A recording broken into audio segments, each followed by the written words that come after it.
primary objective of all our activities remains self-awakening and social awakening. So if you are also interested to be the part of our team, then you can contact us on the given contact number.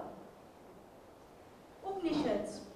They are the core text of Vedanta, which means sitting near, implying sitting near a teacher to get knowledge.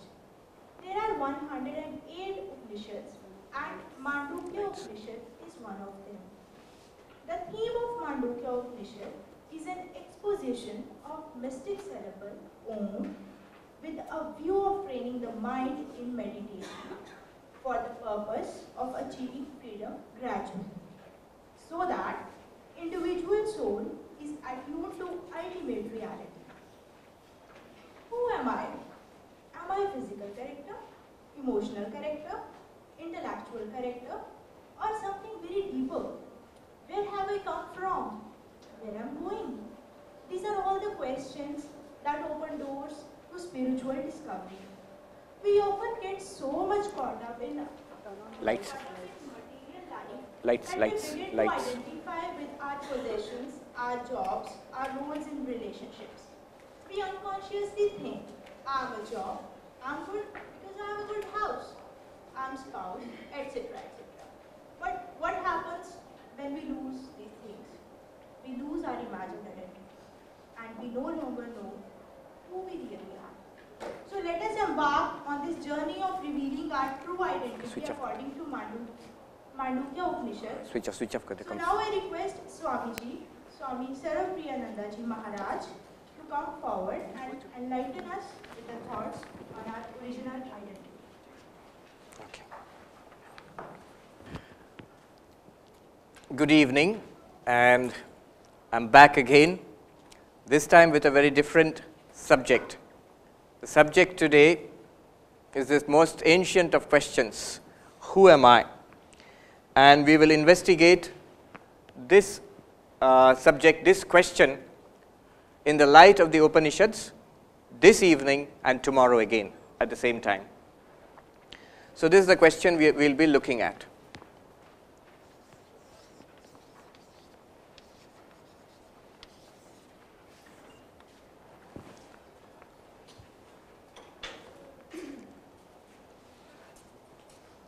Vedanta is basically the teachings of the Upanishads.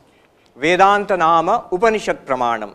The definition of Vedanta is the philosophy based on the teachings of the Upanishads is Vedanta. I think most of you are familiar to some extent with Vedanta and the Upanishads. The Upanishads present the highest philosophical teachings of the Vedas. They are among the most ancient texts known to mankind. There is a long list of Upanishads. In fact, in one of the Upanishads called Muktika Upanishad, we find a list of 108 Upanishads. But among all of these Upanishads, there are some 10 or 11 major, within quotes, major Upanishads. Major, why major? Because Adi Shankaracharya, some 1200 or 1300 years ago, chose these Upanishads to write his commentaries, Bhashyam, on these Upanishads. And these Upanishads basically have become the central texts of Vedanta. So the Vedanta movement you see all over the world, these Upanishads have become the source texts. Shankaracharya interpreted these Upanishads in a non-dualistic fashion, so his teaching is called Advaita Vedanta. That is the context in which we will be discussing all this today. Among all the Upanishads, especially among these major Upanishads, there is one Upanishad which is regarded, which is the smallest of all the Upanishads and also regarded as the toughest, and that is called the Mandukya Upanishad. There is a saying that Mumukshunam Vimuktaye Mandukyam Ekameva Alam. For the liberation of those who want spiritual enlightenment, Mumukshu, those who want mukti, for them, the Mandukya Upanishad alone is sufficient.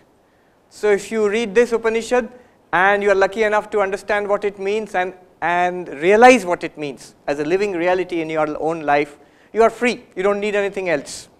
So for liberation, the Mandukya itself is sufficient for those who want liberation, for those who want moksha or spiritual enlightenment.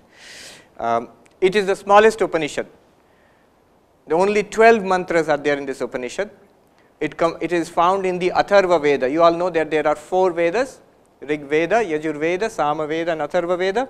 In the Atharva Veda you find this Upanishad. Among other Upanishads you find this Mandukya Upanishad. Only 12 mantras.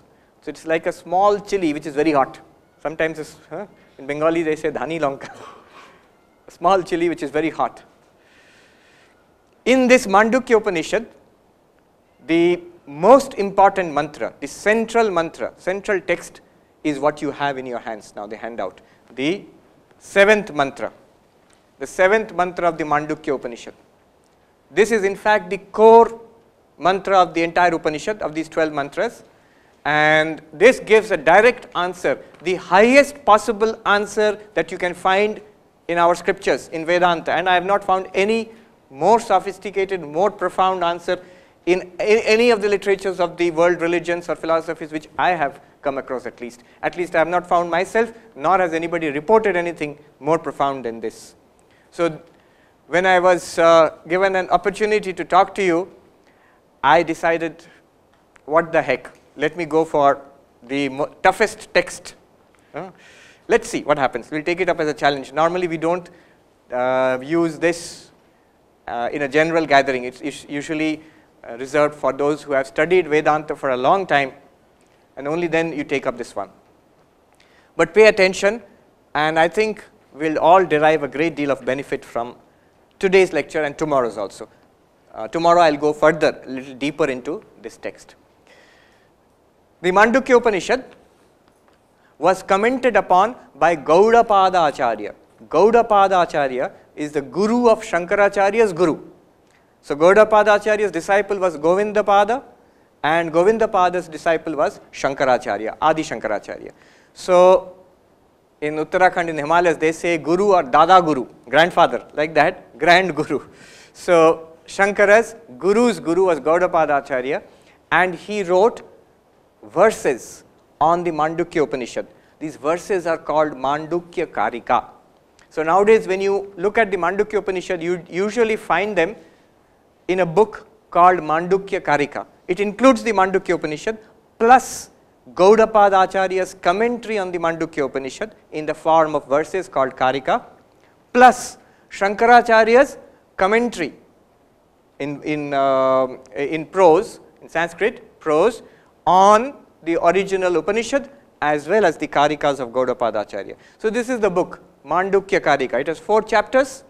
The first chapter incorporates the Mandukya Upanishad, the original text, as well as certain commentaries given by Gaudapada Acharya. And this mantra is found in the first chapter, in the Upanishad itself. It's the 7th mantra. We will come back to this at the end of the talk.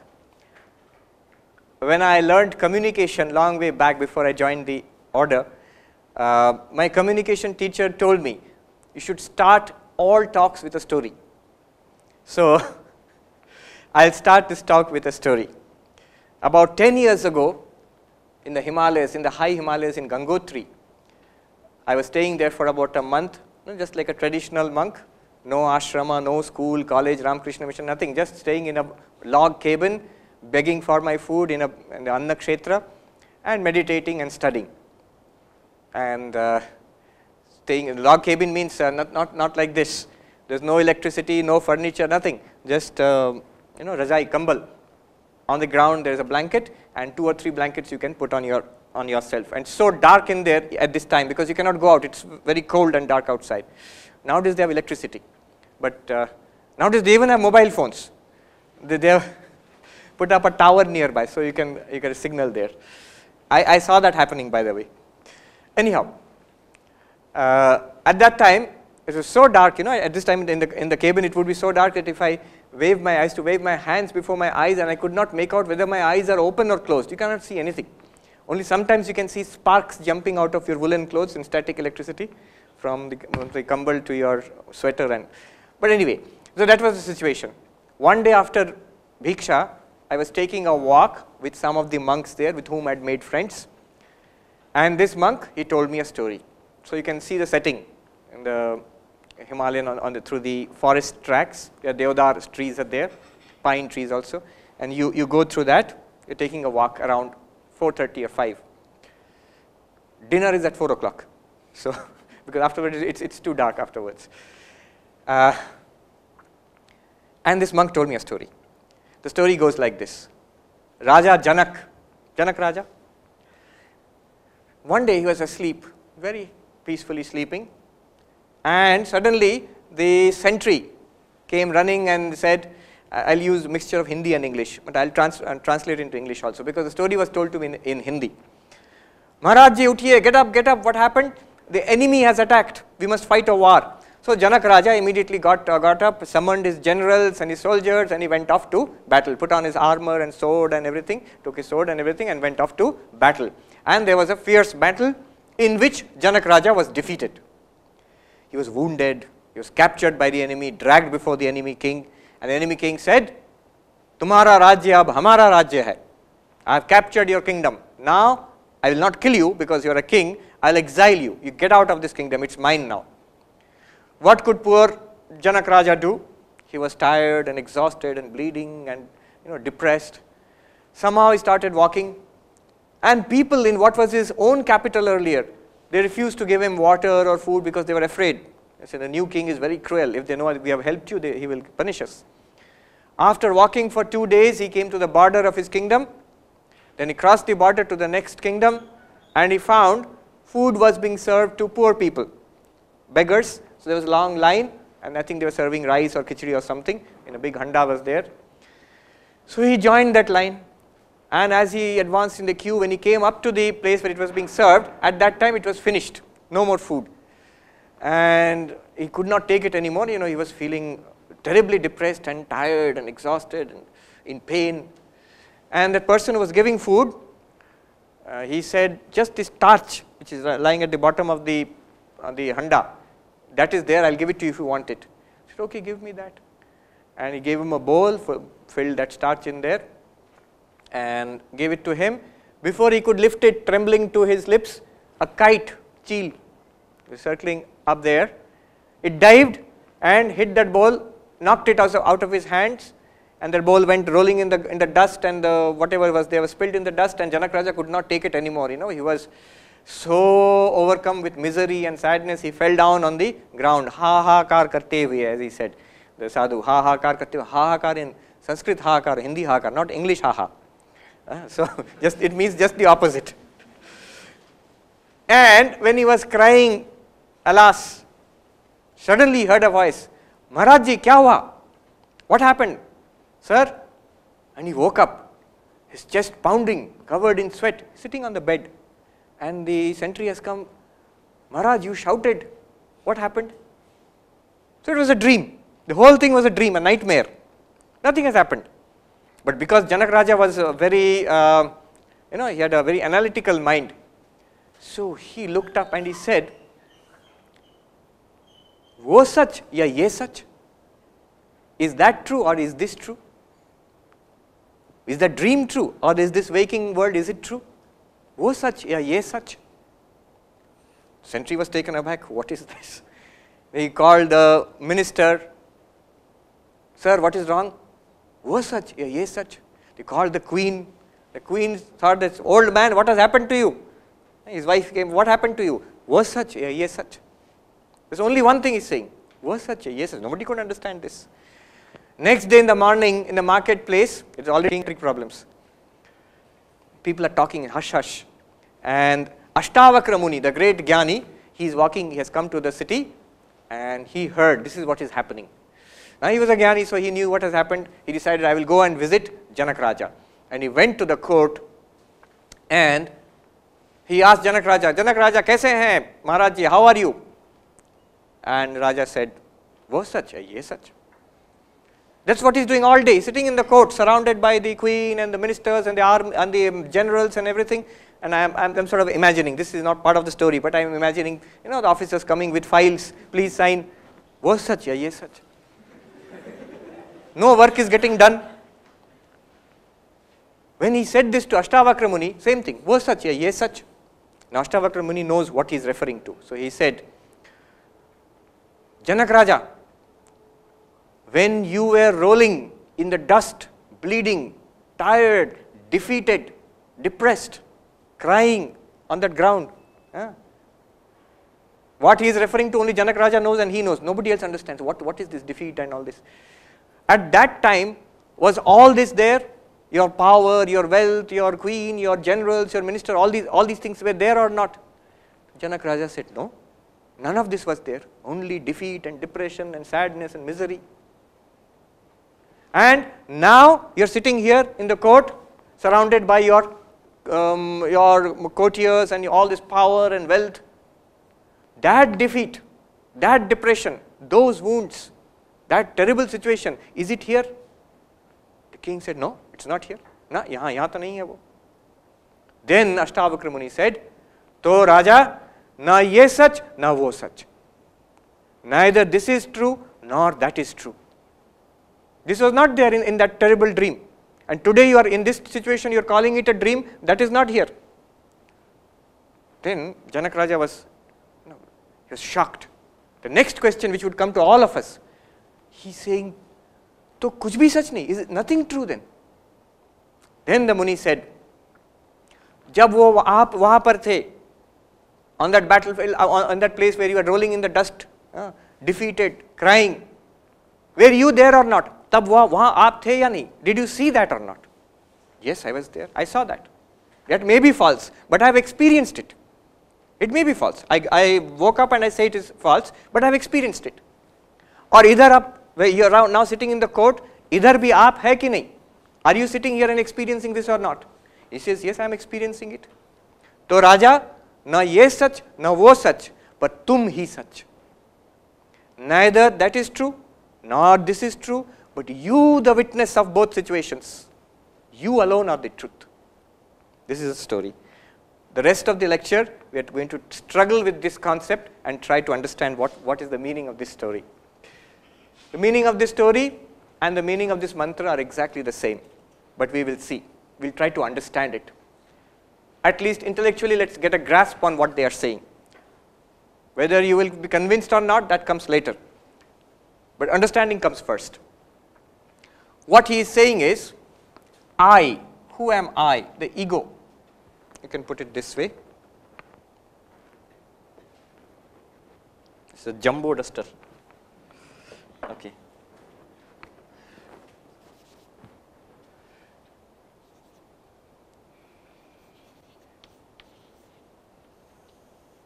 You can call it the knower also. Knower. Is it visible or it's too small? Too small. Okay, I'll write a little large. Now you have the waker. Janak Raja, when he was awake, you all of us, we are the waker now. We are in the waking state, hopefully. Some may be drifting off. And this waker, what does he or she, what does he experience? The world, the waking world.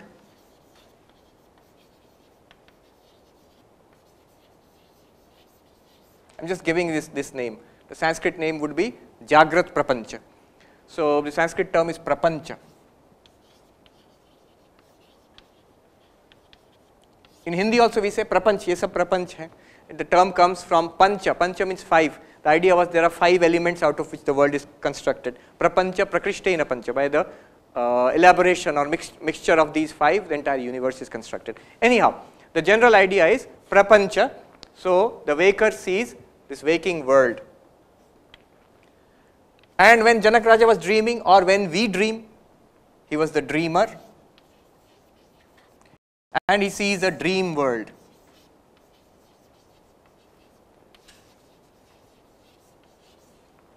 And there is another state which we all go through, where we are neither awake nor dreaming, absolutely in deep sleep. No dreams are there. Even modern science accepts it. Neuroscience also says that's dreamless sleep. One is REM sleep, you could talk about rapid eye movement sleep, another one is dreamless sleep. So this dreamless sleep, we can call it the sleeper, not the railway sleeper, there's a sleeper, the one who is in deep sleep. And we cannot say a sleep world We can say a sleep world would be sleep blankness. What do we experience in deep sleep? Nothing, just blankness. Even I am sleeping, that kind of a thought also is there. No thought at all. So we can call it a sleep blankness.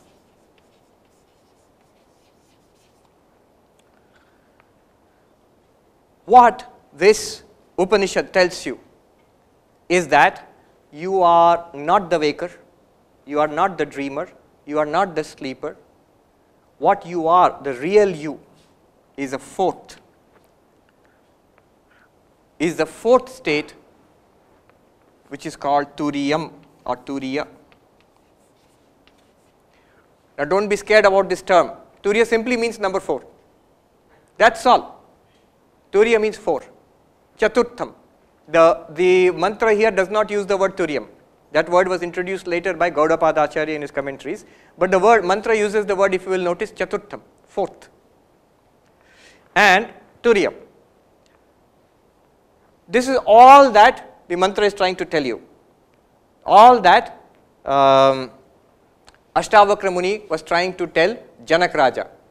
That what you saw, the defeated Janak Raja, in the world where he was defeated, he was expelled from his kingdom, he was suffering in the neighborhood kingdom and lying on the ground, and all the circumstances of that world, the dream world, and he who was dreaming there, both are not real. But there is a fourth one who was watching that. Right now, you are the waker, I am the waker. This is not our real nature, but there is a fourth one who is watching this waker and the waking state, illumining both. And similarly in dream state. This is the basic idea. I will explain it with the help of an example. What is the reality? The reality or the real you, answer to this question is, who am I? According to this mantra is, you are this Turiya, the fourth. It's like roll number 1, roll number 2, roll number 3 and roll number 4. The Upanishad begins with this statement, Soyam Atma Chatushpat. Who am I? You have 4 aspects. You have 4 aspects. The Upanishad begins in the first mantra. The 4 aspects are these 4. Among these 4 aspects, 3 are false, 1 alone is real. 3 are false, 1 alone is real. Now the interesting thing is, the Upanishad says this is real, this is who you are, the answer to the question, who am I? But we are not aware of anything like this. If you talk about the waker and the waking world, we are aware of that. This is what we know, what we are right now experiencing. You are the waker, Mr. or Mrs. so-and-so or Miss so-and-so or Swami so-and-so experiencing this classroom. This is the waker experiencing a waking world. This is what this is. And when tonight I'll go and sleep and dream, I have certain experiences, I will be in that dream also. Then I am the dreamer, I am experiencing a dream world. And when I go into deep sleep, blankness, nothing, absolute blankness. There you can call it the sleeper and experiencing a sleep blankness. Remember, the sleeper, for example, in the sleep world, there is no external world, no physical body, no mind, nothing, just blankness. That is from a subjective point of view. Be careful, this is your own experience. This is not an objective experience. For example, I remember once one Swami was talking about it and he's saying in the deep sleep, which is called the Sushupti. In deep sleep, there is no experience of the world, there is no body, no mind, only a blankness. Then somebody in the audience asked, what do you mean there is no body and mind? In the mosquito net, under that we can see the fellow is sleeping, 80 or 90 kilos, nicely snoring. How come there is no body, you are saying? From objectively from your point of view, but you look at it from the person's point of view, who is asking this question, who am I? From his own experience, your own experience, in the deep sleep, daily we experience this. That no experience of world, no experience of body, no experience of mind also. Even the thought, I am sleeping, that's not there. If you say, I am sleeping, then you are not sleeping. And it's not deep sleep. So that state we all experience. And apart from it, they talk about a Turiya, or Turiyam, whichever. The fourth. How ought we to understand this? These 3 we can understand, but this one is not very clear. What is this one? Let's look at it this way. Suppose we have an ornament made, say, a bracelet or a bangle and necklace and a ring. Somebody tells you, these are all golden ornaments. Somebody tells you, these are just names and forms. The reality is the gold. The reality is the gold. It's a golden bangle, golden necklace or golden ring, but the reality is not the bangle, necklace or ring. The real substance is gold. And there's an interesting story about this. One Sethji, whose business was not going well, he went to take some loan, girvi rakhna. So he took his Ganesha and put it in the pawn shop and he said, you give me some loan. And the jeweler, he weighed it and he said, Ganesh ji ka kya rate doge? This is the rate. This is the rate at which I will purchase the Ganesh statue, or I'll give so much money for that. And Ganesh's Vahan is there, the mouse, the chuha. And the jeweler also weighed that and gave the same rate. Sethji was furious. Kya karte hain aap? Ganesh ji ka jo rate, chuha ka bhi wahi rate? How is it possible? Then the jeweler said, अरे साहब आपके लिए तो गणेश और चूहा है, हमारे लिए तो सोना ही है. I see it as gold. So I am weighing the gold and giving you the rate of that. So the gold is the reality, the substance. Now if somebody tells you, a person who does not understand what gold is, tells that person that it's not a bangle, necklace and ring are just the names and the forms and the functions, Bangle is something you put here and it's called a bangle, necklace is something you put here, it's called a necklace, ring is something you put in your fingers, it's called a ring. But the substance, the reality of all of them is gold only. Now suppose a person does not understand what gold is. His idea will be that there is some reality called gold apart from all of this. If he throws away all of this and starts searching for gold, will he find it? No, he will not find it. There is no gold apart from these. But if he thinks this is gold, what will happen? The moment somebody comes and melts the bangle down and makes a necklace out of it, he thinks the bangle itself is the gold. When that goes away and is melted down, what will he think? Gold is gone. Gold is gone. He does not understand the new form which has come, necklace, is the same gold. It's the same gold in another new form with a new name and a new function. When that necklace is also melted and put into a ring, it is the same gold with a new name, with a new form and a new function. But the physical reality is the same. Similarly, the idea here is the waker and the dreamer and the sleeper. The reality is that you are the witness of all three states and you are in and through these states. The idea is that there is no fourth separate reality called Turiya. It is the same reality which is now being called a waker in the waking state. It is the same person, same reality, same consciousness which will be called a dreamer in the dream state. It is the same reality which will be called the sleeper in the sleep state. What is the difference between these states? Here we are in a physical body with the sense organs, we are interacting with the physical world, and this is the waking state. So waking state, there is a great preponderance of the physical body and interaction with the physical world through the sense organs, with the indriyas. So here the term they use is bahishchitta, extroverted consciousness, consciousness which is flowing out into the world. The dream world, they are very commonsensical, the Vedantins. They know the dream world is simply constituted out of our experiences in the waking state. So when I go to sleep, whatever I have experienced in the waking state throughout my life, those elements are taken together, made into a khichdi and comes out as a dream. So there is a dream world which is constructed out of the mind. The physical body is not active there. It's only when we wake up we realize the physical body was sleeping. But I went to Delhi and I did so many things there and came back, and when I woke up I was in IIT Kanpur, but physically I did not go to Delhi. That body was lying there under the mosquito net in the hostel house, wherever. So the dream world is entirely made of the mind. So there they say that the term they use is antah pragyam. where consciousness is directed inwards, working only in the mind, not externally in the world. And the sleeper, deep sleep, no experience is there except that blankness. When we wake up, we say that I did not know anything, I slept like a log of wood. No external consciousness, no dreaming also, very peaceful sleep I had. That's what we say when we wake up from deep sleep. So the deep sleep is a state of absolute blankness, and the term they use in Vedanta is pragyana ghana. All these terms will come. Pragyana ghana means a mass of consciousness. Mass in the sense, there is nothing for consciousness to illumine. There is nothing for consciousness to illumine. It just remains in blankness. All the external world, the dreams, everything is pushed into a mass which is not expressed, which is not experienced there. In a potential state it is there. Why do you say it's in a potential state? Because the next moment when you wake up, everything is back again. Here is the IIT campus and your responsibilities are the same body and the same people all around. So everything is back again into your life.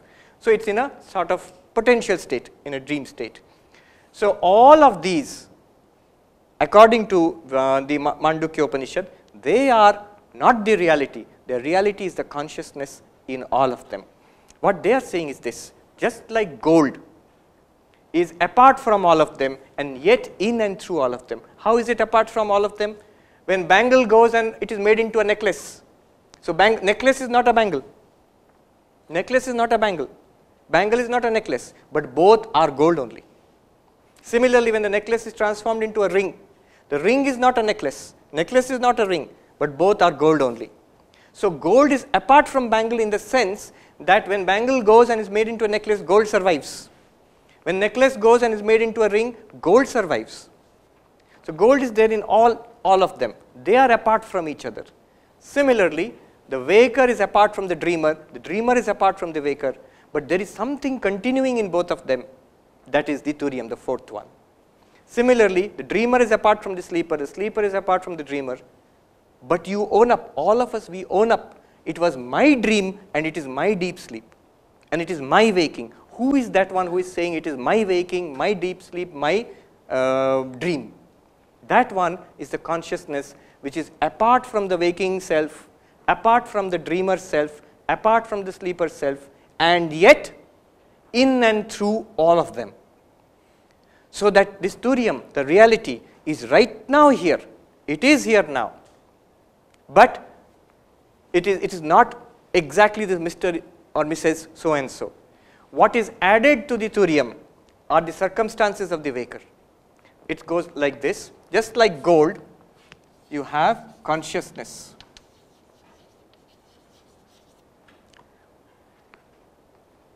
Just see, you are aware of this class now. Before this class was not there, something else was there in your life. Now this class is going on. After some time, this class will be over. Something else will come. Maybe you'll go back to your hostel or your house. So a new circumstance will come. In all cases, what happened before, what is happening now, what will happen later, you are the consciousness watching all of them. The circumstances are coming and going. Look at your own body. You see yourself as a young person or a middle-aged or an old person. Remember, the same consciousness was watching when you were a 10-year-old kid, when you are 20 years old, what you are now, and it's the same consciousness which will be watching when you are much older. So the body is changing continuously. The consciousness which watches the same. How can you say it is the same? Because it's our experience. We own up to it. I was the one in the 10-year-old's body. I am the one in the teenager's body. I am the one in this middle-aged body. So who is this continuous I? Because the body is changing. Body is continuously changing. Similarly, the mind is also changing. Imagine your mind when you are in, say, class 10. You're sitting for your class 10 examination. Why I'm saying class 10? Because everybody remembers the class 10 board exams and the first big board exams which you had to face. So imagine your mind at that time, what you knew, what you did not know, what you liked, what you did not like, what you wanted, and just imagine, compare it with your mind now. You know so many things more. Your likes and dislikes have changed. What you want in life has changed. So the mind is also continuously changing. But there is the same consciousness which was watching the mind of that class 10 student is also right here watching the mind of this IIT student now. So mind is a series of changes. Consciousness is not changing. Similarly, every day when we go from waking to dream to deep sleep, when we go from waking to dream to deep sleep, the consciousness is the same. See, the world has changed. The waking world disappears and the dream world comes. A dream body comes. Remember, the body which you have in the dream is different from the body of the waking world. Why? Because the waking world body is lying on the bed. But in the dream body you are doing so many things. It's a false body, no doubt. But your experience is that you have a body there in that world. So, consciousness is apart from the waking world and the waking body. Consciousness is apart from the dream world and the dream body. And consciousness is apart from the deep sleep blankness. It is in and through all of them. The states are coming and going, and the ego associated with each state is coming and going, but the consciousness is illumining all of them. The correct way to show this diagram would be, the fourth one is not here, but the fourth one is here, Turiyam or Turiya. It illumines the waker, illumines the dreamer, illumines the sleeper, and this is the only reality, and this is the answer to who am I. The question is, what are you or what am I apart from this waking state, apart from the dream state, apart from deep sleep, apart from the physical world of the waking state, apart from the mental imagination of the dream state, and apart from the blankness of the deep sleep state. One of our Swamis used to give this example. Station master sitting on the station, maybe in Kanpur, and first Rajdhani Express comes on the platform number 1 or something, Rajdhani Express comes. So very important train, lot of people are getting in and getting out, so much of rush is there, so much activity. The station master watches. Then he gives a signal, the Rajdhani Express goes away, but the station master does not go away with Rajdhani Express, he is watching. Then another train comes, maybe a goods train, no activity, smoky, not many people, and very few people, 1 or 2 people may be there. It comes and stops for some time, station master is watching. He gives the signal, the goods train goes away. But the station master has not gone with the goods train. He is on the platform watching. Next, what happens? No train is there. It's a blank platform. The blankness is there. The station master is watching the blankness. Now, this is exactly what is happening. You, the pure consciousness, you watch the arrival of the waking state, just like Rajdhani Express. So many hopes and aspirations and success and failure and problems, all of it comes with the body and with the world, and you are watching. Only thing is, you get identified with the mind in the waking state and say, I am Mr. So-and-so and this is my reality. These are my problems, these are my hopes, success and failure, these are my goals. After some time that disappears.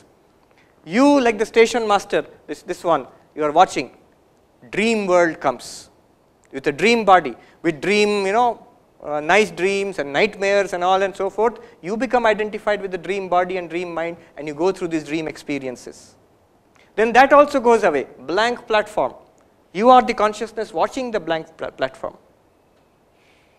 And again the waking state comes, and Rajdhani Express comes again. But you are apart from all of them. Not only you are apart from all of them, you are untouched by all of them. You are untouched by all of them. The sufferings and enjoyments of the waking state, of the dream state, and the blankness of the sleep state, none of them touch the pure consciousness which is apart from all of them. But it sustains all of them. In its light, the entire game is illumined. This whole thing is illumined in its light. Now we'll quickly go through the verse and try to understand what they are trying to say. Let me read out the verse once for you, then I'll break it up and explain it. Now you'll see it will all become perfectly clear. The verse goes like this, the mantra goes like this. Nantaf pragyam na bahish pragyam, na ubhayataf pragyam na pragyana ghanam, na pragyam na pragyam. Adrishyam avyavaharyam agrahyam alakshanam achintyam avyapadeshyam ekatma pratyasaram prapanchopashamam shantam shivam advaitam chaturtham manyante sa atma savijneyah. What does it mean? Let me take you through this. There are 3 parts here. The first two parts, first part, it denies that you are the waker. He says that you are not this waking person you imagine yourself to be now. You are not the dreamer. You are not the sleeper also. That's the first part. The second part of it will deny you are not this turiam, the reality, real you. You are apart from this waking world. You are not this physical body of the world or anything to do with this world. You are apart from the dream world. And you are apart from the blankness of the sleep world. The third part will tell you that you are in and through, just like gold is through all this.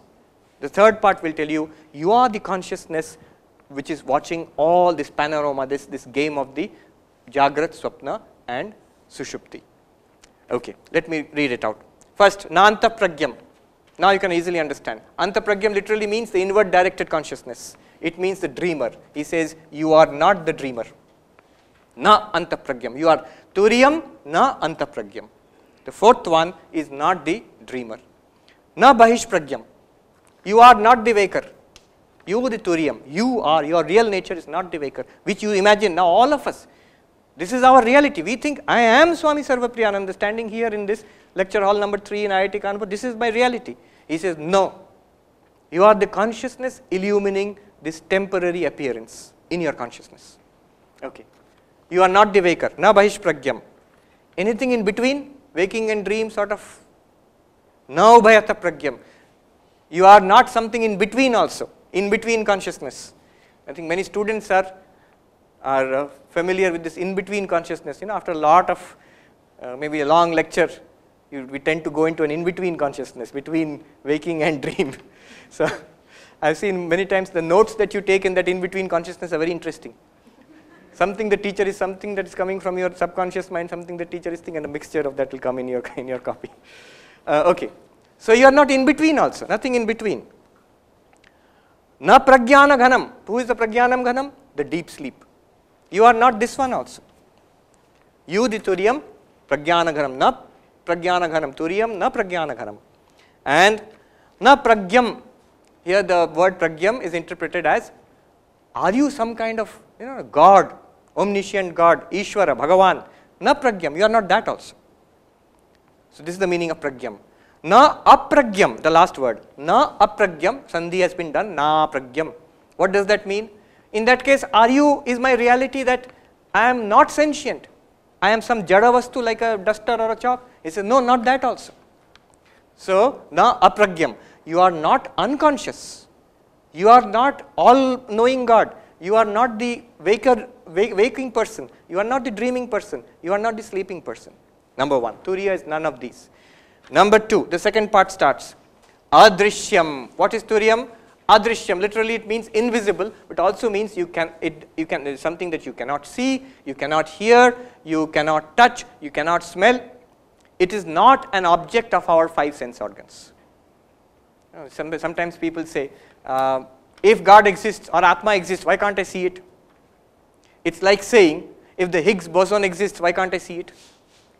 Because it is not yogya, it is not a subject of your normal vision. You cannot see it that way. If it was, if there is you can say that there is no elephant in the room. Why is there no elephant in the room? Because I can't see it. That's a perfectly correct statement. Because if there was an elephant, you could have seen it. But if there is an Higgs boson, you cannot say, because I cannot see it, it's not there.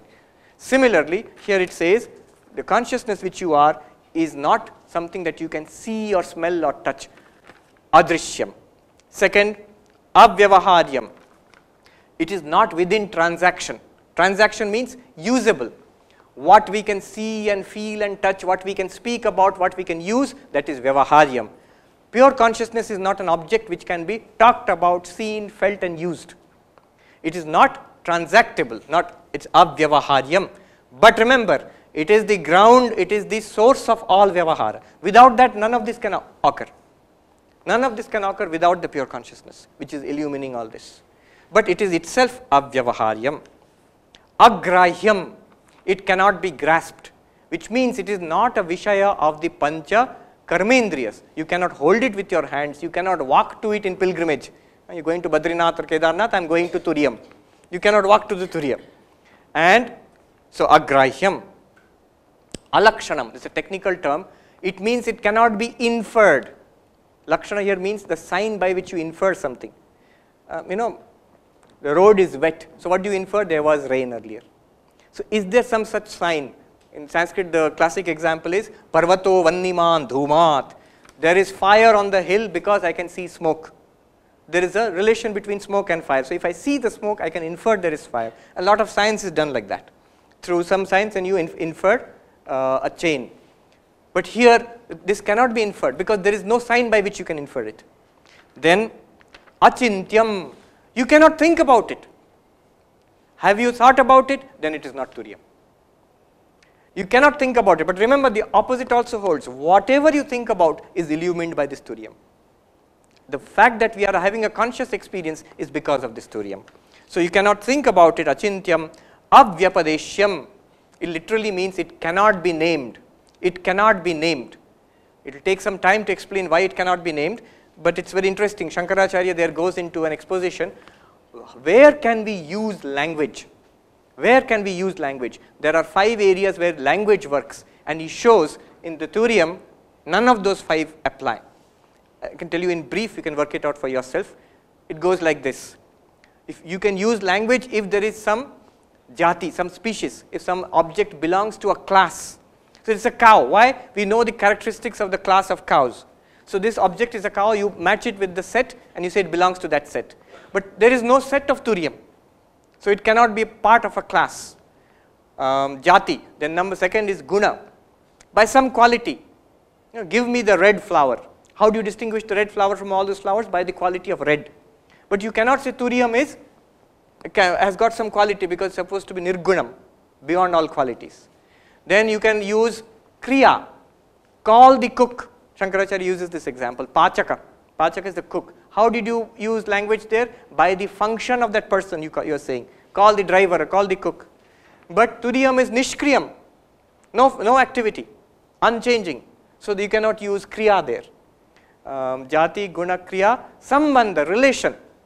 So call the teacher. Who is the teacher? Who is relation of teacher and student? Because of the teacher and student, there is a relationship between these two persons, father and son or whatever. But turiya, there is no relationship because it is one unchanging reality. There is no second apart from it. All these appear in its consciousness, but they have no reality apart from it. Just as bangle, necklace and ring have no reality apart from gold. If you remove the gold, the bangle disappears. If you remove the water, the wave disappears. If you remove the wood from this, the table disappears. Similarly, turiya is the only reality which is appearing in all these ways. So there can be no sambandha, no relation between it and anything else. And finally, there is convention. They call it rudhi. This person's name is Prakasha. Why are you calling it Prakasha? Just like that. It's just a name given by my parents. That person is called Prakasha or Hari or whatever. There also you cannot use that method of naming turiya, because to name somebody you have to point out this person. It has to be pointed out apart from all other objects. This person from now on is called XYZ. But you cannot point out turiya that way. So language cannot operate in the case of turiyam. And so abhyapadeshyam. Up to this part is the second part of the mantra, where you will see actually he denies that turiya is any of this. The entire physical world, the entire dream world, and the blankness of deep sleep, all of them are denied here actually. You cannot see it, you cannot touch it, you cannot infer it, you cannot think about it, you cannot speak about it. So all of this is denied. None of this is turiyam. And then the third part he comes to, then what is turiyam? Now it speaks about it in positive terms. He says, ekatma pratyaya saram. Eka, one, atma, I. Pratyaya, the cognition, the feeling of I-ness. Saram, the essence. If you follow this I feeling, you will come to turiyam. You know, when Ramana Maharshi says, who am I? You practice that. It's this thing. Ekatma pratyaya saram. This is exactly what Ashtavakra Muni told Janak Raja. In that dream state, were you there? Dream is false, no doubt. But were you there? Yes, I was there. In this waking state now, are you there now? Yes, I am there. That is the Atma Pratyaya. I feeling, the consciousness which is in the waker, in the dreamer, and even in the sleeper, which is illumining the blankness of deep sleep. That consciousness is in and through all this, just like gold is in and through all this. And that is the Turiya. Ekatma pratyaya sadhana is a very extraordinary word. Atma pratyaya, I feeling. You follow that I feeling, you come to a core which is the Turiya itself. Prapancha upashamam. Upashamam means cessation. Prapancha is, these are prapancha. Jagrat prapancha, swapna prapancha, sushupti, you cannot call it prapancha, but anyway. Prapancha upashamam, what is the Turiyam? Where it is completely untouched by the trouble and the sorrows and the limitations of these three prapanchas. Shantam, absolutely peaceful, ever undisturbed. There is no world there to disturb you. That is your reality. And Shivam, Shivam here means Ananda Swarupam. It is full of joy. Advaitam, non-dual. Non-dual why? Because there is nothing apart from Turiya. Just as gold is Advaitam with respect to bangle, necklace and ring. Ring is apart from necklace, necklace is apart from bangle. But none of them are apart from gold. In fact, in all of them, what is the only reality? Gold. Why do you say it is the only reality? Because if you remove the gold, they will disappear. So with respect to these three, gold is Advaitam, non-dual. There is nothing apart from gold in this. Similarly, with respect to our universe, three universes, waking universe, dream universe and the darkness of deep sleep. With respect to them, Turiyam is Advaitam. They are not apart from you, the Turiyam. In fact, in that sense, it's a tremendous statement. If this is not apart from you, the Turiyam, in that case, this waker is you, the Turiyam, and this entire waking world is actually you, the Turiyam. In that sense, you are the world. You can actually, the Advaitin declares, I am the world. Atme Vedam Sarvam. I am everything. I feel oneness with everything. Just like in the dream world, you were there, many people were there, non-living things were there in your dream. But when you wake up, what do you say? It was entirely constructed from my own mind. That means whatever you saw in the dream was you. Actually you. You are one with everything in the dream. You means the waker. You are one with everything in your dream. When you were dreaming, everything was generated from you. So you are one with everything. In the same way, in the waking world also, everything is generated from the Turiyam or projected in the Turiyam. So we are all one with all that we experience in that sense. So Advaitam. Last part you can easily understand now. Chaturtham manyante. People think it is the fourth, roll number 4 here. They say manyante. Foolish people think there is something fourth, some gold apart from bangle, necklace and ring, some gold is there. But there is no Atma apart from these three. You have to look there itself. So the fourth one is not here. The fourth one is here, which is shining through these three. You have to examine the experiences in the waking state, in the dream state, and the sleeping state, and for that you have to do it in the waking state. To examine the experiences of dream or sleep, you don't have to go into dream and sleep. You don't have to start sleeping. You have to look back upon those experiences and see what was common all through. What was common all through. It is not a fourth apart from all this. That's why he says Chaturtham manyante. Chaturtham literally means Turiya. People think it is a fourth reality, but actually it is the only reality because 1, 2, 3 are actually false. These three are not real. They are appearances. Their reality is fourth. There are not 4 things here. There are not 4 things here. There is only one thing, which is gold. It appears as bangle sometimes, sometimes as necklace, sometimes as ring. The reality is gold. Similarly, the reality is the consciousness which we are calling the fourth Turiyam. It appears as the waker now. It appears as the dreamer. It appears as the deep sleeper. And Chaturtham manyante. Who is this Turiya? We are coming to the end. Sa Atma. Sa Atma means that is what you are. Atma means I. Atma literally means I. Atma does not mean a ghost or something, Paramatma, nothing like that. Atma means I. Sa Atma. That fourth one is the answer to this question which we started with. Who am I? Who am I? This fourth one. Turiyam. Sa Atma. Now what do you do after all this? Sa Vigneyaha. That has to be realized. Not only listening about it in a class or reading about it in a book, but making it a living reality. One interesting thing, Swami Vivekananda says, I will end with this. Swami Vivekananda says, he who runs away from the world to meditate and die in a Himalayan cave, searching for God, he has missed the way. He who plunges headlong into the luxuries of the world, he wants to enjoy the world, he too has missed the way. Then what is the way? Then what is the way? The way is to deify the world, to spiritualize your everyday life. That's what Swami Vivekananda says. Now with this background, you can actually understand what he means. It is the pure consciousness which you are appearing as the waker now. But it is the same thing which in all beings.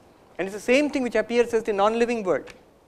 And therefore, it is the same spiritual reality which I am, which you all are, which all this is. In that sense, we are one with the world. That is spiritualization of the world. When Upanishad says, Ishavasyam idam sarvam, you see God in all beings. This is how you see. This is the most profound and very sophisticated way of looking at it, which you find in the Mandukya Upanishad. And therefore, if anybody, Swami Vivekananda says, if you leave all this and search for Turiya elsewhere, it is like throwing away the bangle, necklace and ring and searching for gold. You miss the way. If you grasp hold of this waking world, this alone is real and I am this one, then you are in trouble, because this one will slowly become old and sick and die. This waking world is continuously changing. Sir, why do we consider light better than dark? Or similar traits? I might not be myself clear because Yeah. I don't have that much insight in it. But I still have that feeling that we consider some things as good. Yeah. Why so? Why are the others bad? Yeah. See, there is certain predisposition within us. Light better than darkness, if you say, we always experience ourselves as conscious beings. Isn't it so? Very word experience. Experience itself includes, it's almost tautological. It's almost circular to say that we experience ourselves as consciousness, because experience includes the fact that there must be consciousness. Otherwise, how will you experience? So, our very nature is to be conscious. You have never been unconscious. You have never had an experience of unconsciousness. When you come out of, suppose you were unconscious, you come out of it, then you think back and you say, at that time I was unconscious. But in unconsciousness, you don't experience anything, blankness. So you always experience your own self as consciousness, as a conscious being. Now just extend it. Light is very much like consciousness. Physical light, of course, is a good example for consciousness. Why? It illumines. And we are, just the opposite is darkness, which is an absence of light. So in that sense, we like light because it's very much according to our nature. Another thing is, we always search for happiness. We always search for happiness. We try to avoid unhappiness. Therefore, certain things which make us happy, we say they are good. With certain things which make us unhappy, we say they are bad. Although the things in themselves may be quite neutral. They may not be good or bad as such.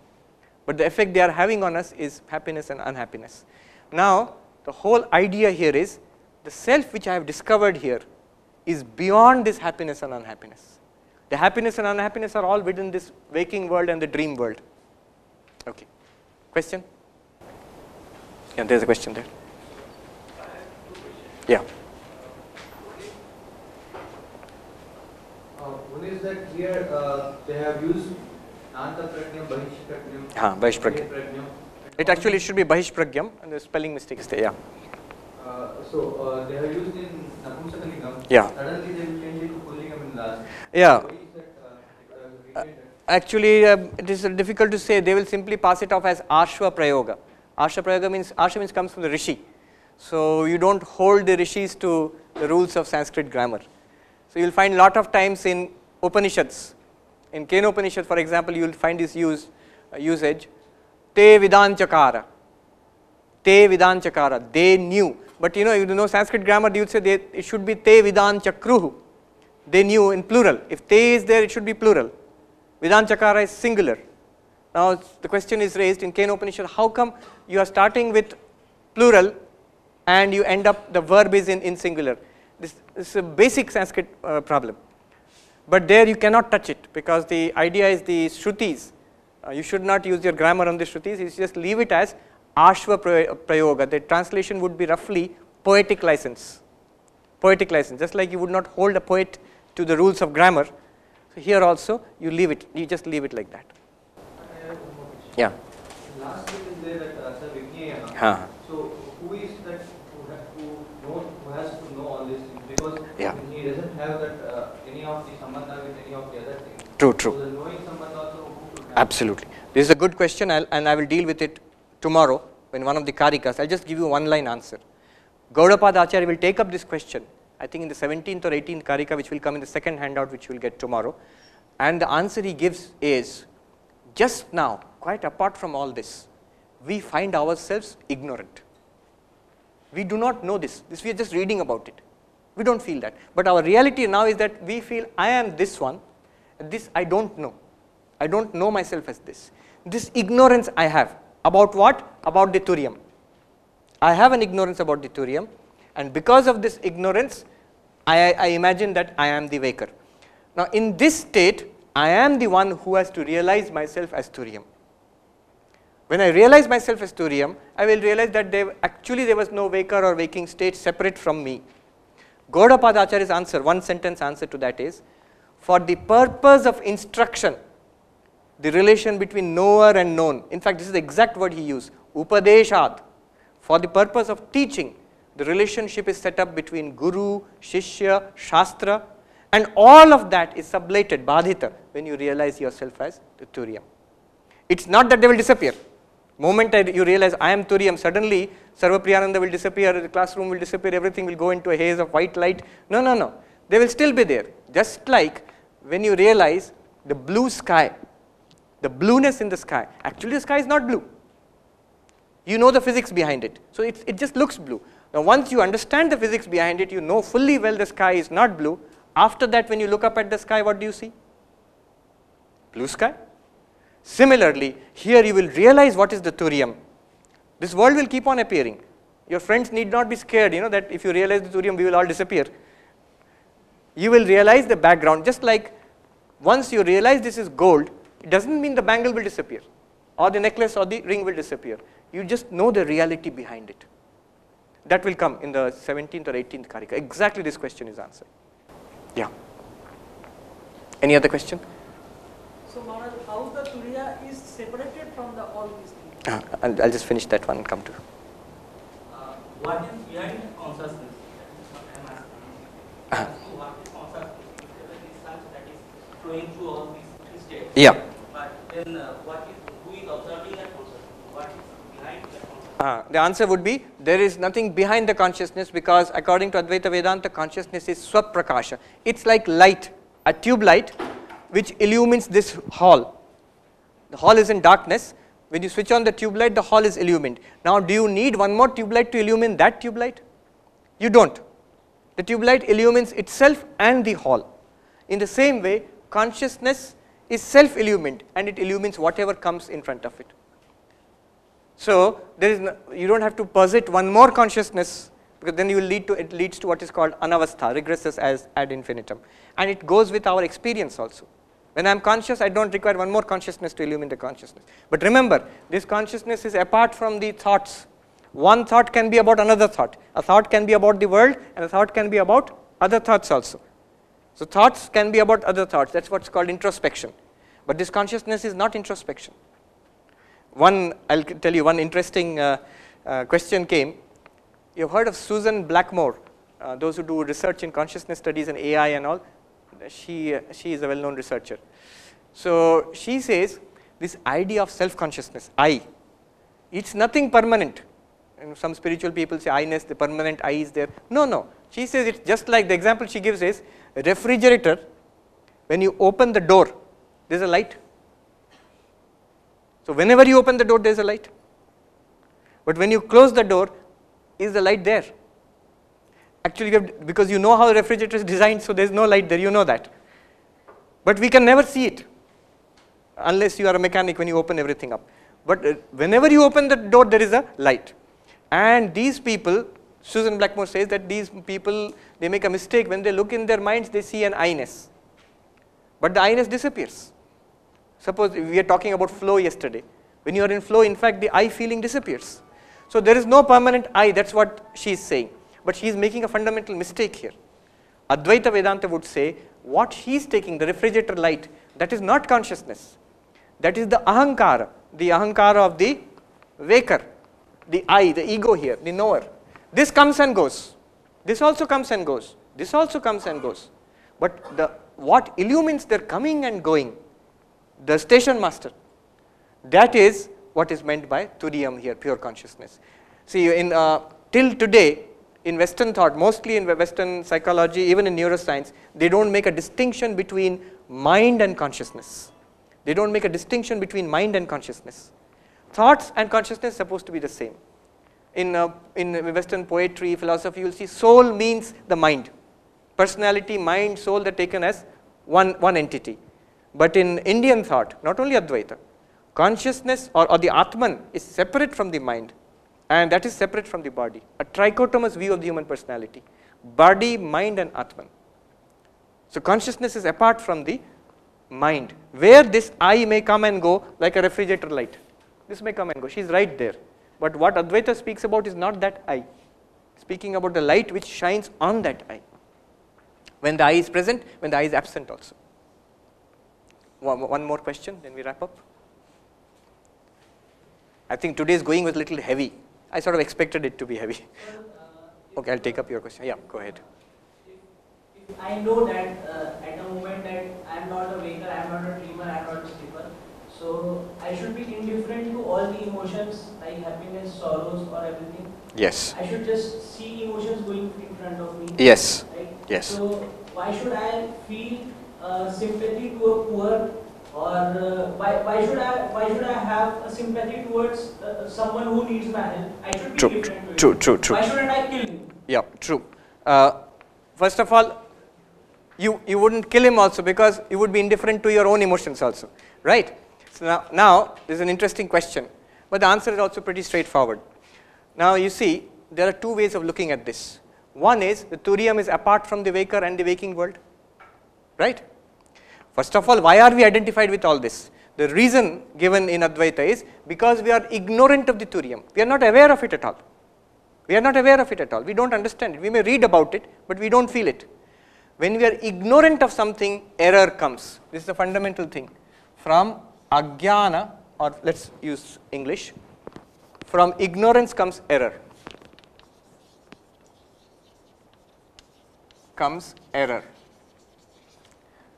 If I don't know that there is a rope, in the darkness, the rope is there, a semi-darkness, so what do I see? A snake. So I am ignorant of the rope and I make the error, I think it's a snake, right? I am ignorant of myself as the untouched, unchanging pure consciousness, and what I see in myself in front of me, the world, this body and mind, and I immediately identify myself with this mind. Mind is full of thoughts, happiness, sadness, desires, everything. And I go on like this. I become the waker. I become the waker. Now, this is one way of looking at it. So the Turiyam is apart from the waker. To answer your question, Turiyam is apart from the waker. If you are really apart from it, you ought to be indifferent to it. Or another way of looking at it is the Turiyam itself which appears as the waker and the waking world. Just like in your dream, you appear as the dreamer and the dreaming world. The one who is sleeping and dreaming. In his mind he creates a dream and he is also himself in that dream.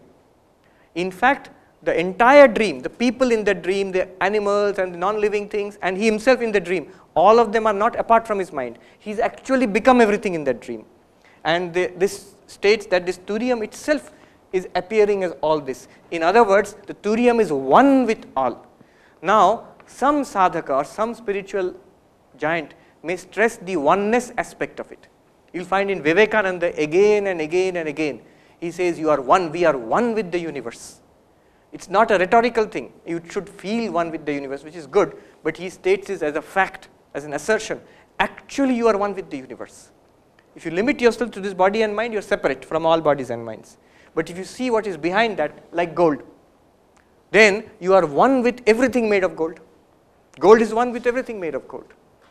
You see yourself as pure consciousness. In yourself, all these things are taking place. Then you have a sense of oneness with all beings. If you stress that oneness, then the unhappiness of a person, the misery of another person actually will bring a response in you. Just as right now my misery brings a response in me, when I have Sarvatma Bhava, the oneness with everybody, it automatically does. And you see it in the lives of great sadhakas and great spiritual giants. They respond to the to the sufferings of others.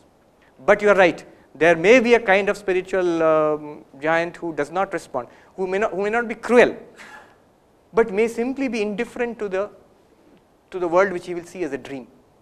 So there have been such people, and they have also been very great spiritual people also. And you can see it in them, a kind of deep peace and joy is there within them. If somebody comes in front who is suffering, they will help. And that has been explained in different ways. And then a simple explanation would be, these people have gone through a long period of spiritual practice. And so the mind of that person is suffused with thoughts of good thoughts, helpful thoughts. After realization, when he sees himself apart from all, what would he do? He would let the body and mind go on doing what they were doing, like an inertia of motion. So the inertia of motion of a sage would be to help others. He is apart from the helping also. He sees himself as illumining both the helper and the helped. This here, we are really going to the peak of the Everest here. The final word the Upanishads have to say about this. And I've packed so much into one class. I was seeing the explanation given by a very senior Swami. I've given you just 4 or 5 points here, the whole 1 hour session. That Swami, he explains this verse in 127 points, out of which I've given you less than 10% today. So if there seem to be gaps, it's very natural. If you think it's all perfectly clear, then either you are a realized soul or you haven't been following what's going on.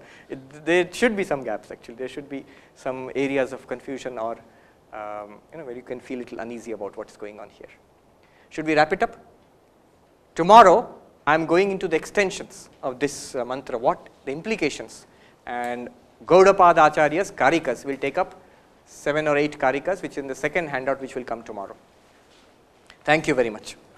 One more workshop is also there from 11 to 12, same place. So the workshop will be on stress-free living techniques. So any of you interested, it will be more interactive, I think. So please come 11 o'clock tomorrow, and of course this lecture on the Upanishad will continue at 6 to 3. Yeah. Tomorrow 11 to 12 here. Here. From Okay. tomorrow onward, there is a workshop on Sanskrit Pravesh at FB 470. Timings 5 to 9. Timings I think 4:30 to 5. 4:30.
I hope this was useful to you. Thank you very much.